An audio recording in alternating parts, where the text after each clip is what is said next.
Amen.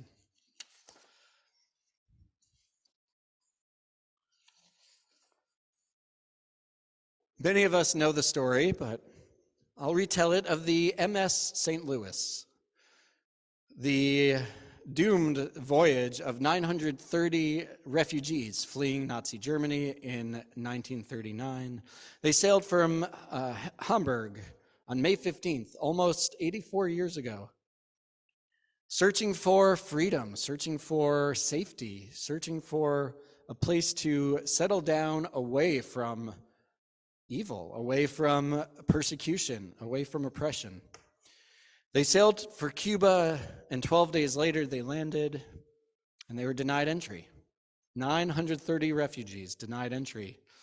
And they tried to get into America. They tried to get into Canada, the home of I forgot the order. The land of the free and the home of the brave. That's why, because I started on the wrong word, right? But they tried to get into America, a place where Jews have prospered, a place where they should have been able to land. And America denied entry, Canada denied entry, so they sailed back to Germany. Thank goodness a handful of countries, Great Britain, France, Belgium, Netherlands, accepted the refugees. And unfortunately, that the war spread. 254 of those refugees ultimately perished in the Holocaust because they had to turn around. It's an age-old story. Jews fleeing persecution. Jews seeking refuge. It's an age-old story that begins right here in this week's Torah portion, Beshalach, where the Israelites last week left Egypt, but they're not out of the woods yet. At the edge of the desert, at the cliffs overseeing the Sea of Reeds, they're trapped. The waves crashing on one side, the Egyptian army approaching on the other. They're terrified. There's a palpable fear. They're caught between death by sword and death by sea. But we know the story. Moses lifts his arms. God breathes into the sea, splits the sea. The Israelites cross on dry land. They get to the other side. The Egyptians, in pursuit, perish as the waters crash over them. It's a story, it's our story of persecution. It's our story of leaving a place we knew in haste. It's a story of leaving the familiar. It's a story of taking a leap of faith into the unknown and hoping that the unknown is better. That idea of fleeing, of being persecuted, has stayed with us. The Crusades, the pogroms, the Holocaust, even perhaps right now with rising anti-Semitism. And so it's why we create organizations, right? Organizations to help other Jews, movements to help other Jews, whole countries, one whole country to help other Jews. HIAS, which used to stand for the Hebrew Immigrant Aid Society. JCCs and federations and synagogues, places where Jews could gather and pray and socialize, and even the state of Israel. Because, as we read in this week's Torah portion, we were once slaves, but now look at us, now we're free. And the cool thing is, our story, this might be, in some ways, it's a climax of the story, but it keeps going. The Israelites, sure, they leave Egypt, they're free, but now what? Well, now they go and they learn and they grow. They learn what it means to be an ethical society. They learn what it means to make the world a better place, to be a covenanted people, to take that freedom and to do something with it. And so too today. HIAS, which no longer stands for Hebrew Immigrant Aid Society, it's just HIAS, I guess like SHARE or something like that. It's just HIAS. And they have this quote, sometimes they attribute it, sometimes they don't, but they say, "We used to help refugees because they were Jewish. Now we help refugees because we are Jewish." The idea being, right, that it used to be that HIAS, a bunch of Eastern European Jews were coming in, and so they helped them out. But now we recognize, wait a minute, it doesn't matter if they're Jewish or not. We're Jewish, and so we have to help refugees. We're Jewish, and so we help asylum seekers.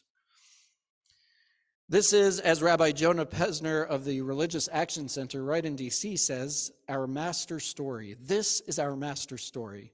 I taught this a couple of weeks ago, but it's worth repeating. He says the core narrative of our people, The defining master story of our tradition is the archetypal tale of redemption. Our exodus from Egypt is the story of the transformation of the world as it is, in which strangers are continually crushed by oppression, into the world as it should be, one where all people know justice. This is why we repeat it every year at Passover in the Haggadah. Once we were slaves, now we are free, and now we have to do something with that freedom. Now it's our turn to make the world a better place, and that includes helping refugees and asylum seekers. And now more than ever, I had a few stats that I looked at. I won't overwhelm us with numbers, but it's estimated that more than 100 million people have been displaced due to persecution and violence. 100 million people. I did the math. It took me a little while, but that's over 1,400 American football stadiums. It's also more than the population of the three most populous U.S. states, California, Texas, and Florida. I think those are the three most populous anyway. They are, perfect. It's bigger than those three. With wars and conflicts and just horrible situations in Syria and Venezuela and Ukraine, Afghanistan, countless other regions, the numbers go up and up and up. And I know this might make us uncomfortable. Maybe not for the people here. I know my community. But we might think to ourselves, or there might be someone watching who says, well, wait a minute, Rabbi. That's not what I came to synagogue tonight for. And this is something that Rabbi Mona Alfie of B'nai Israel of Sacramento says. She says, many go to synagogue for the safety and comfort of prayer and ritual. They want to find a refuge from the chaos and do not want the evils of the world to follow them inside the sacred walls. And that's true, right? We want this place to be a refuge. We want it to be safe. And I think that's why, and this is what Rabbi Alfie also teaches, this is why it's so much more important that we acknowledge this tonight, right? We're seeking this spiritual refuge, as so many people out there seek physical refuge. They need safety. Our tradition tells us to get out of our comfort zone and help.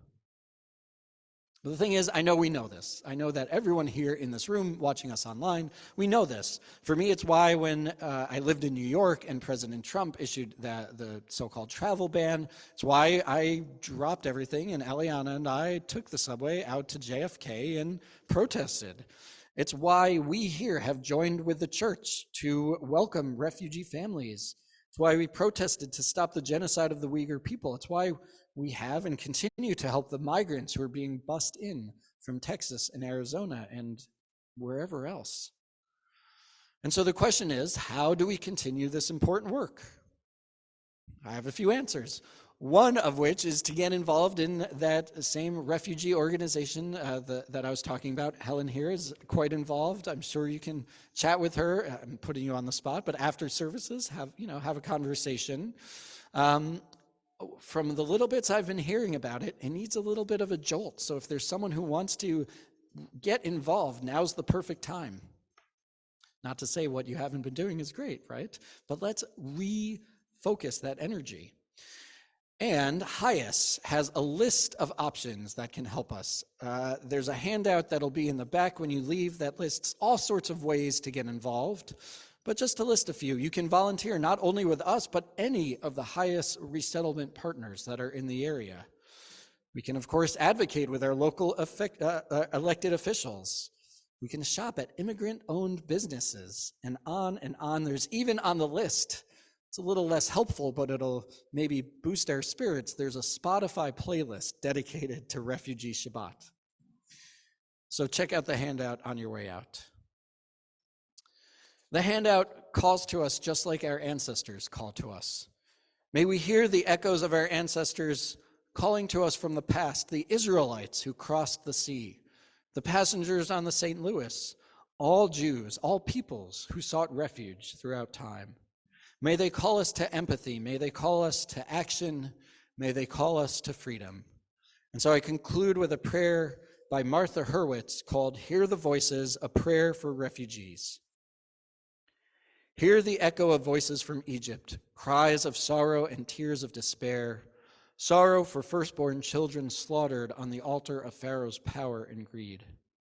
Hear the cries of indigenous people grieving the loss of children and land, Their songs silenced and history forgotten, walking with death on a long trail of tears. Hear the cries of the mothers and fathers whose children were stolen and lost, driven from home by war and oppression, waiting in vain at the border of freedom. Hear the voices of the 25 million seeking refuge, shelter, and home, Afghanistan, Mexico, Jordan, and Iran, Bangladesh, Syria, Uganda, and Ukraine. May the day come soon when the arrogant are humbled, greed is replaced by compassion and love, when there are no more strangers wandering the earth, and all people have finally found welcome and home. Blessed are those who wander, blessed are those who gather them in. Amen. We take a moment to reflect on these words.